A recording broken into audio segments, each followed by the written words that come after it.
out there in the world of form, because this that we see and that we feel and we touch and we taste, all of this out there is just being filtered through our thoughts, through the mind of God, into some form in order to have expression, but it all changes all the time and eventually goes away. It rearranges itself into something else. But truth is always truth. So I was thinking, as I was looking and considering what I'm going to talk about today, it's like, okay, so what is true? What can I get up this morning and stand here and say, well, this is true? And I began to think about, well, let's see, how would science measure it and quantify it and determine what is truth? But there was a time when science, all the people that were of that level of scientific, said that the world was flat. But that was not the truth. And yet, because it was said at a time by people who were in the place of authority and power, everyone began to live by that and began to, construct their life around it, and we're still caught up in it. When you ask somebody about where does the sun rise, it says, well, it rises in the east. And the truth of it is that the sun doesn't rise at all. We're on a planet that actually is spinning. So it's like this, like here's the sun right up here, and it's not moving, but as I, turn and move around, then it looks like it's rising on this side and it's setting over here, but in actuality it hasn't moved. I'm the one that's moving. I'm spinning quite rapidly. No wonder we're confused often. Is that we're spinning so fast, and not only do we spin, but we tilt every now and then. We're kind of like doing this thing, going like this, wobbling through the universe. It's easy to get confused when you start doing that. Try that for a while. See if that doesn't kind of make you dizzy. So when I look at that and I'm thinking, all right, well maybe science doesn't necessarily have the absolute truth. For the longest time, we followed the laws that Newton proposed, and we said, well, this is the way it is. That if you sit under an apple tree, the apple's going to fall, and you've determined that there's gravity. And that's just the way it is.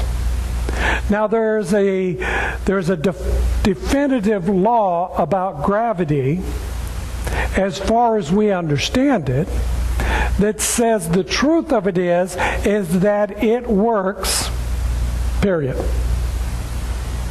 It works. You don't see things flying off the planet at this incredible rate at which we're spinning at. Everything manages to hold in place because that's the law of gravity.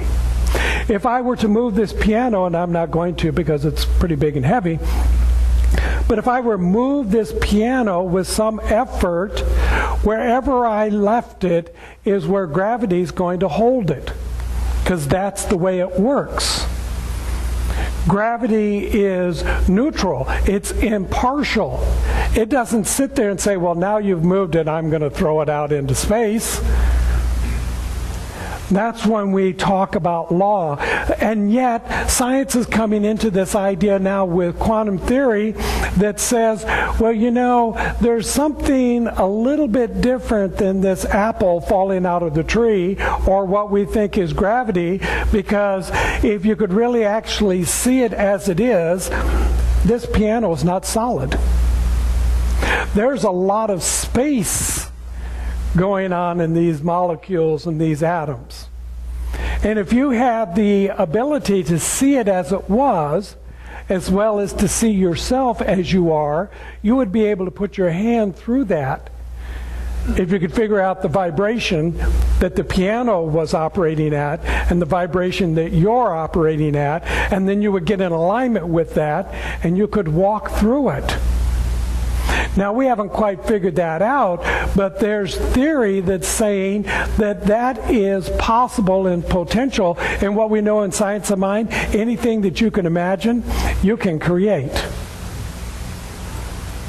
Isn't that frightening? Anything that you can imagine, you can create. You want to know why things show up in your life the way they do? What are you imagining? And not only what you are imagining, but what the entire race consciousness is imagining. So we have this collectiveness that's going on that says, well, here's what I think and what I believe, and here's what all of you think and what you believe, and here's what our parents and our grandparents thought and they believed, and here's our ancestors and what they thought and they would believe. And all of a sudden I have this huge burden that's resting upon my consciousness that says, well, this is the way it is. And so we've all bought into it at some place, at some time.